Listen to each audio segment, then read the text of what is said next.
Ameria Radio presenta Viva l'operetta, a cura di Vito Stabile.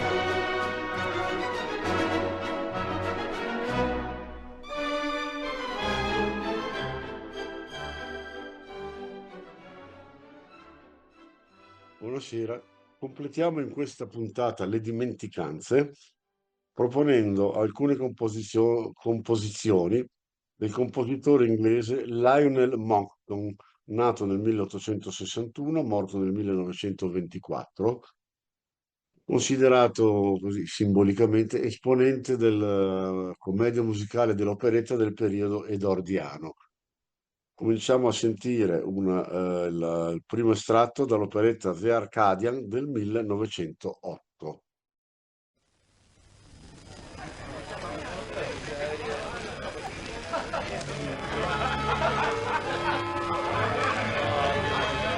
Time was when a musical comedy by Lionel Monckton could be guaranteed a record run even before the first night curtain went up.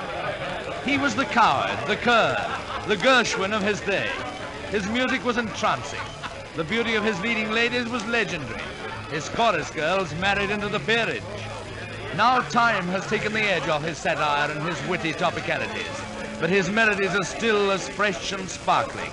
And in our musical comedy theatre tonight, there is a crowded house for this performance of The Arcadians. A signal from the stage manager, the lights go down, the music strikes up, and up goes the curtain on the opening number, In Arcady.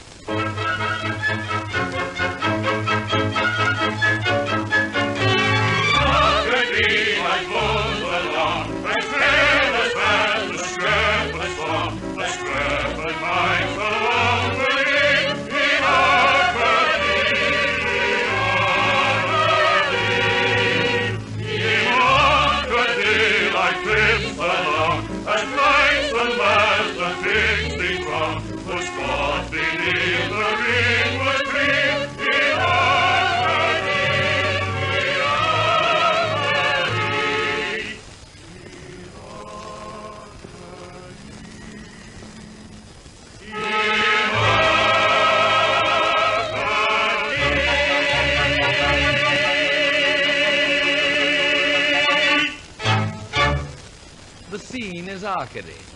The set would do equally well for the woodland glade in The Bohemian Girl or Babes in the Wood. But the decorative, flimsily attired nymphs and shepherds could belong only to Arcady. We meet Sombra, Chrysia, Strephon, Astrophel, and many others, living a life of utter bliss, and entirely ignorant of such horrors of modern civilization as plastic hats, arch supports, bubble gum, and 5 o'clock shadow. Everything is joie de vivre, as it were. And Sombra, Strephon, and company indulge in a little harmony.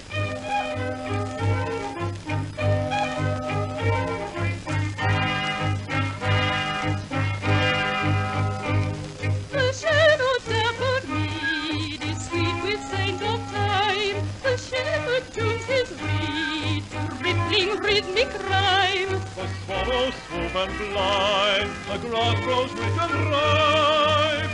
The brook goes babbling by, lived with laughing life. So take your pleasure in the love related life, so dainty measure for a dancing feet. For nature's smiling privilege of being daily, with the sun of the dew and the love and the joy for the wide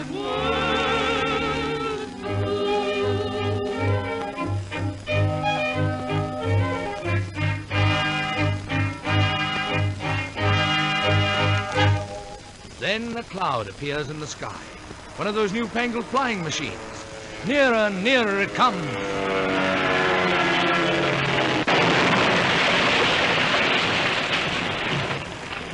Well, maybe it didn't sound quite like that in 1900. And modelled on Wilbur Wright's heavier-than-air kite, No one in the audience is very surprised when it crashes into a tree and out spills that distinguished comedian, I beg your pardon, Mr. James Smith of Smith & Company, the Leviathan caterers, way off his course. The Arcadians, as best they can, explain to him what Arcady means, its ideals, its love of truth, and Sombre, the soulful one, tells him something of their master, the godlike, ubiquitous Pan.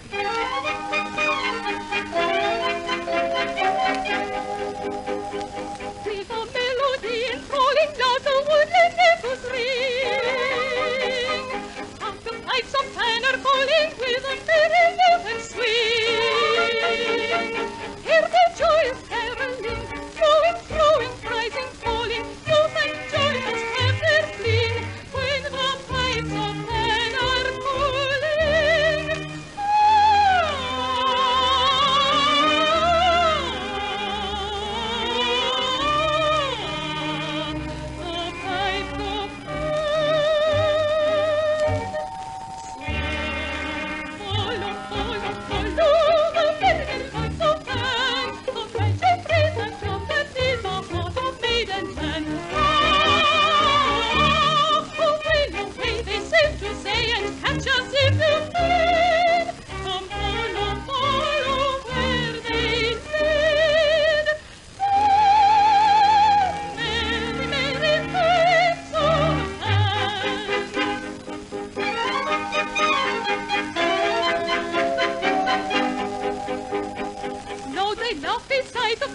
Shrill they mingle with the breeze.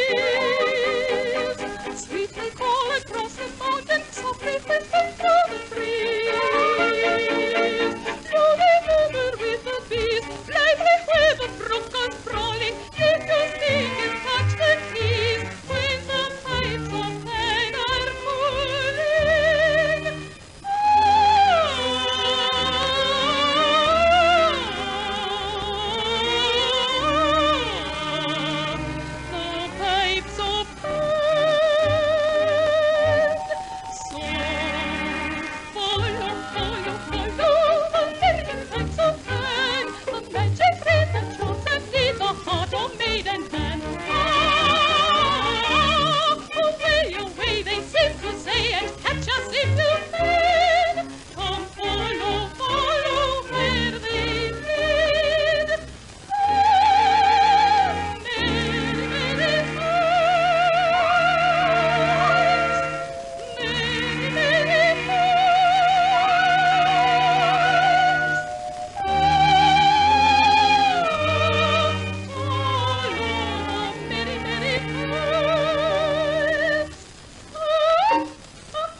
To Mr. Smith of London, it's all very refreshing and delightful, with lovely Arcadian bobby sockers mobbing him everywhere, until they discover that he has committed the greatest sin of all. He has told a lie. Astrophil angrily takes prompt action and commands him to seek the truth at the bottom of a well, so all hands grab the intruder and pitch him in. And now, a miracle happens. Smith, wrinkled and bewhiskered, emerges from the well a fresh-faced boy, handsome and truthful. He has become an Arcadian. And he likes it so much, he insists on all present accompanying him back to Earth to make further converts. So Father Time, who lives nearby, waves his magic sickle, what, no hammer, and out they fly above the sky, over the North Pole, across the icy wastes, then down, down, down, and land of all places at Askwood Racecourse, where Mr. Smith's pretty young niece, Eileen Kavanagh of County Clare, is trying to explain to a crowd of admirers that fascinating brogue of hers.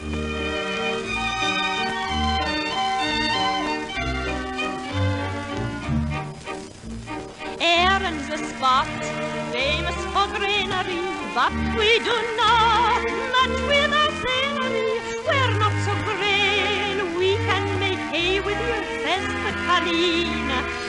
Get away with you. Ah, now stop your philandering, you. She's her dear Blarney from Clare to Killarney, the dear little girl with the bit of the brogue. Anna, stop your philandering, you can't have to the road. She's heard of Blarney from Clare to Killarney, the dear little girl with the bit of the brogue. Soft are her eyes, sweet is the speech of her. Still, if you're wise, keep out of reach of her. She can beguile each mother's son of you, sure all the while she's making fun of you. Ah, no, stop your philandering. You can't capture the rogue. She's heard your Blarney from Clare to Killarney, the dear little girl with the bit of the brogue. Anna, stop your philandering, you can't capture the road. She's heard your Blarney from Clare to Killarney, the dear little girl with the bit of the brogue. The Arcadians, who have landed in some trees at the rear of the stand, are not discovered at once by the patrons of the turf, who are so engrossed in laying the odds that they would hardly notice the arrival of the Ku Klux Klan. Jack Meadows, a gay young blood, has entered his horse, the Deuce, in the Corinthian Stakes. He has heavily backed his horse to beat Sir George Paddock's Bella, the favourite. They are rivals, too, for the hand of Eileen, with Jack leading by a short head. Some acrid cross-talk is exchanged when... crash!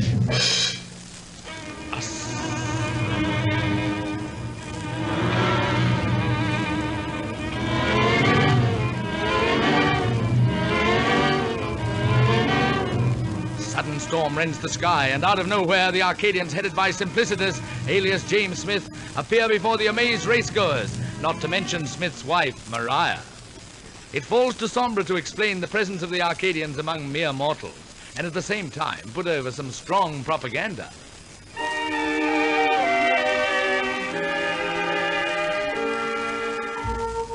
Far away in Arcady, summer never passes.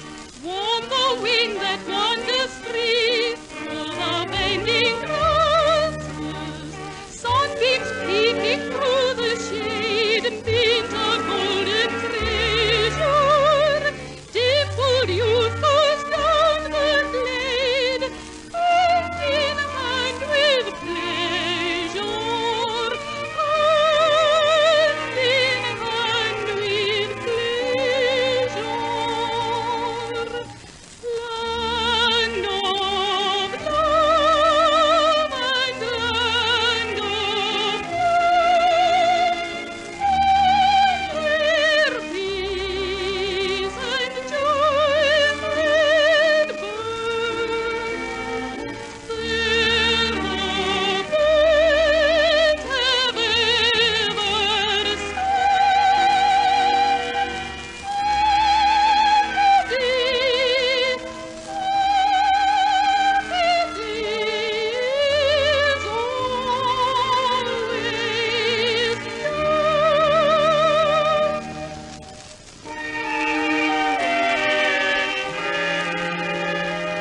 The fashionable ladies at Alcune are all of a flutter at the appearance of the strange creatures in the abbreviated tunics, and even Mrs. Smith falls heavily for Simplicitous, not realizing that he is her own husband, which upsets Peter Doody, the morbid jockey, who is himself a former beau of Mariah's. Not so much of an old flame as a wet squib. Savaged by the deuce, Peter Doody is unable to ride in the Corinthian Stakes, and as no one else will take on the horse, Jack Meadows is in a considerable predicament, for if the deuce wins, he will then be in a position to propose to Eileen Kavanagh. And what's more, it looks as though the Irish colleen may even accept him.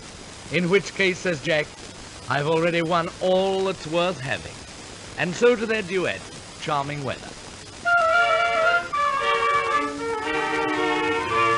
You're taking such good care of me, I'm not inclined to set you free. There's nothing that I wouldn't do to win a kindly word from you. Oh, very well then, I'll admit I like you just a tiny bit. When first I saw your face, I vowed you were the dearest. Dash the crowd. It's nice and warm, I think that we should have a lovely day. It's very, very warm for May. 80 in the shade, they say. Just fancy. It almost looks as though the sun had really come to stay. Oh, What very charming weather. It's nice and warm, I think that we shall have a lovely day. Very, very warm for May. 80 in the shade, they say. Just fancy, it almost looks as though the sun had really come to stay. Oh, what very charming weather.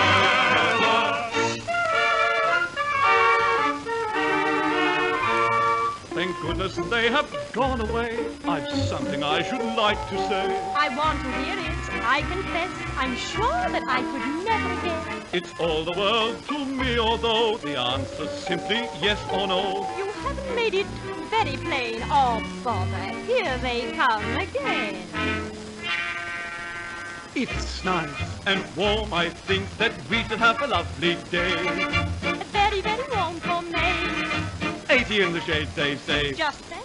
It almost looks as though the sun had really come to stay.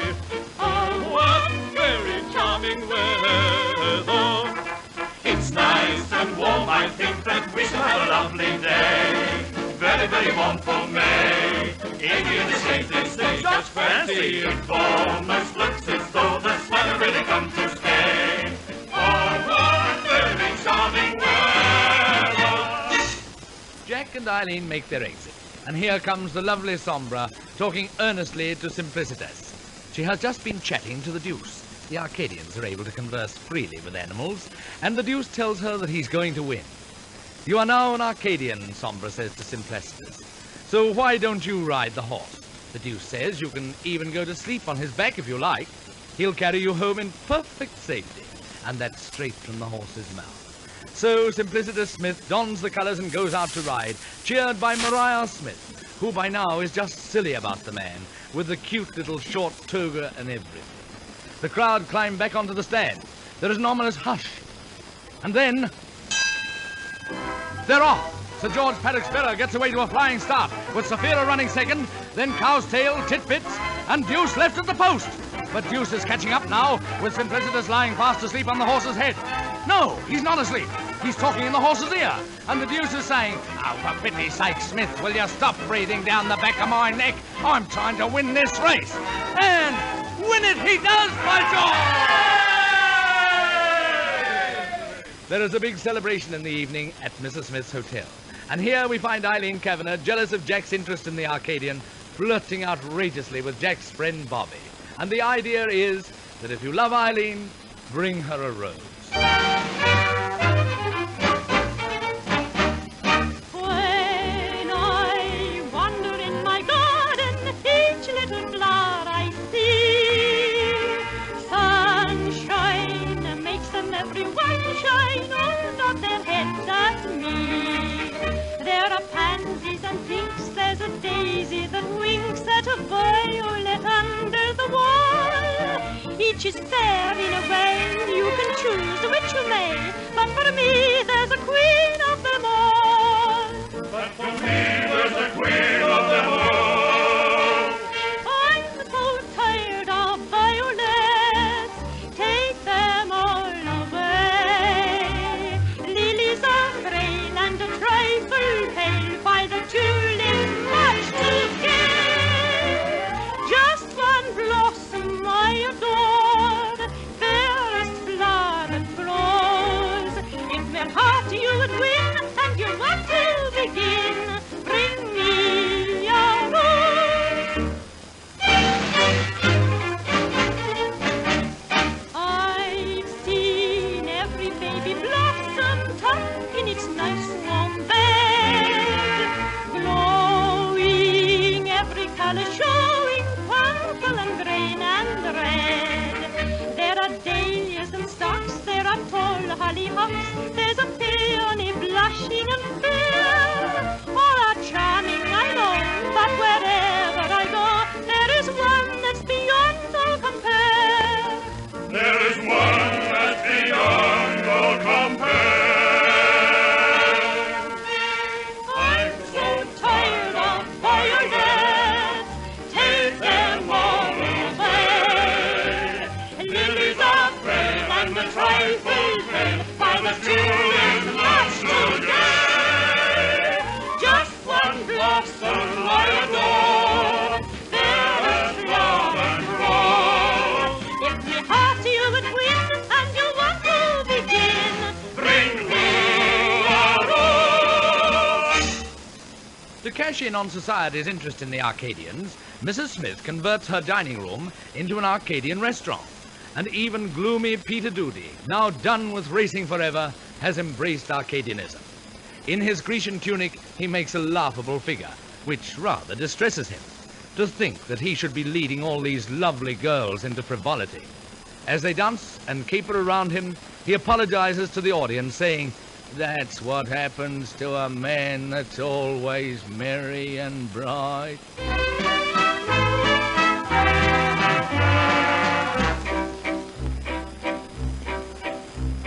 I've always been since quite a lad, cheery and gay when things were bad.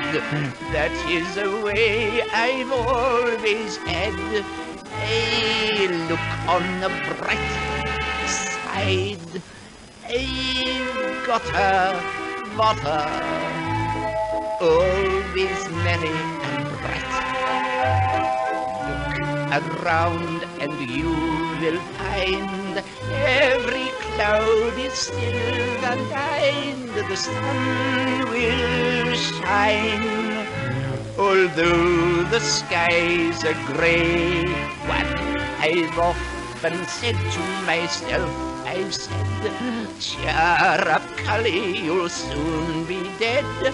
A short life and a gay one.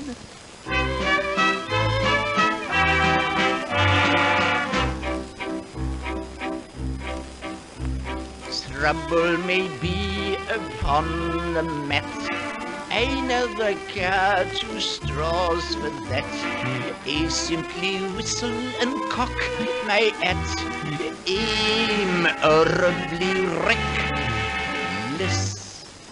I've got a mother, always merry and bright. Look around and you will find every note is silver lined, the sun will shine. Although the song's a bad one, I've often said to myself, I've said, cheer up, Tauber, you'll soon be dead. A bad note, but a loud one. And now the revels approach their climax. Mrs. Smith is bitterly disillusioned when she finds that her Simplicitus is not as truthful as he would have her believe, and his mission to Earth seems to be one of shameless pleasure-seeking. Eileen, too, is angry at Jack's apparent interest in Sombra, until Sombra convinces her that, as a good Arcadian, she does not love Jack, but all men, which provides a shortcut to the young lovers' reconciliation. The Arcadians, too, become wise to Smith's capers, and for the second time, the irrepressible old playboy finds himself dropped in a well. But this time, he emerges wrinkles, whiskers, and all, as James Smith, Leviathan Caterer, and to be smartly dealt with by his better half, Maria. For Sombra and the Arcadians, the pipes of Pan are calling them home. But Jack and Eileen hear the music of another deity, a fellow by the name of Cupid. And that's the cue for the grand finale.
The lights are up in the auditorium now, and with the captivating Lionel Monkton melody still tingling in their ears, the audience go happily out into the night.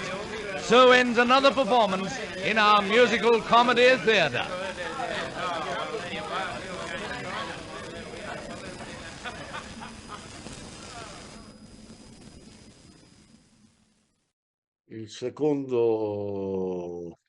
La seconda proposta di questa sera è The Quaker Girl, sempre di Lionel Monkton, un'operetta del 1910.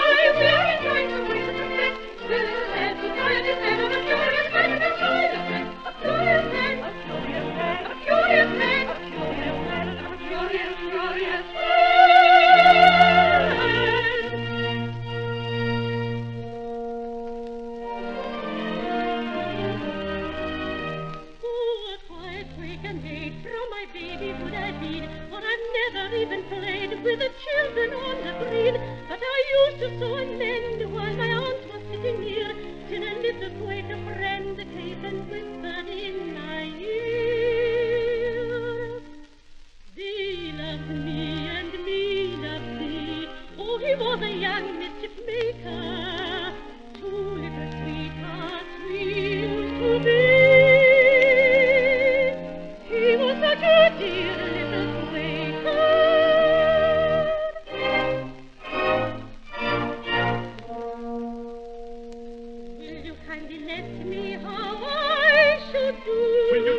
step, take a step, take a step. I've taken one and so I take two. Take another step, take a step, take a step. I'm afraid you'll find me sadly too slow. Only take a step, take a step, take a step. I'm doing very badly. I know.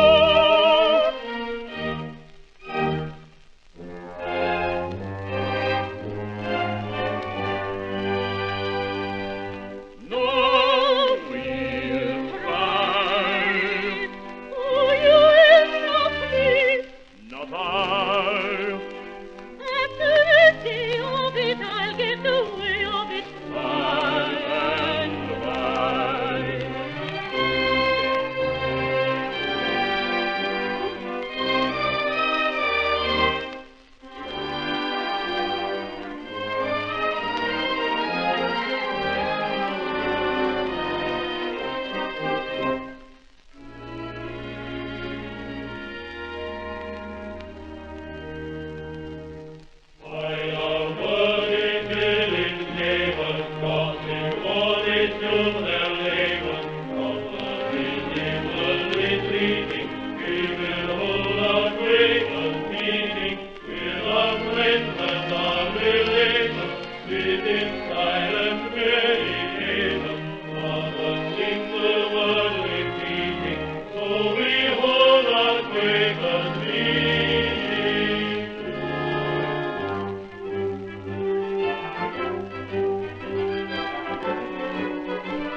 And settle down somewhere in town among the swagger set.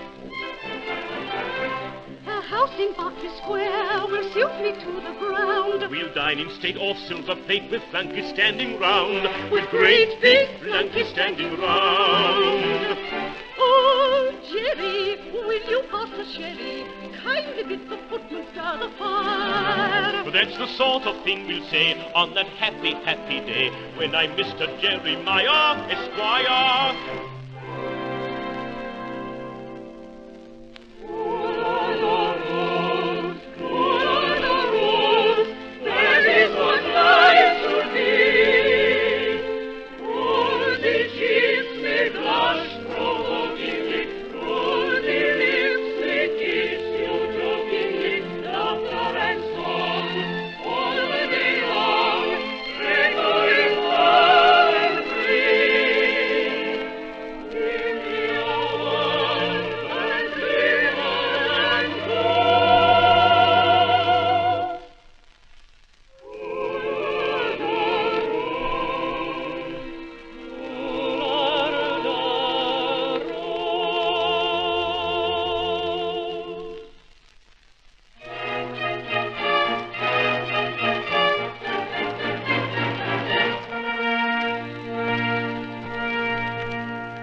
E concludiamo stasera la puntata dedicata a Lionel Monckton con un estratto dell'operetta Il Toreador, composta insieme all'altro un compositore di nome Ivan Carville del 1901. Buon ascolto.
Ameria Radio ha presentato Viva l'operetta, a cura di Vito Stabile.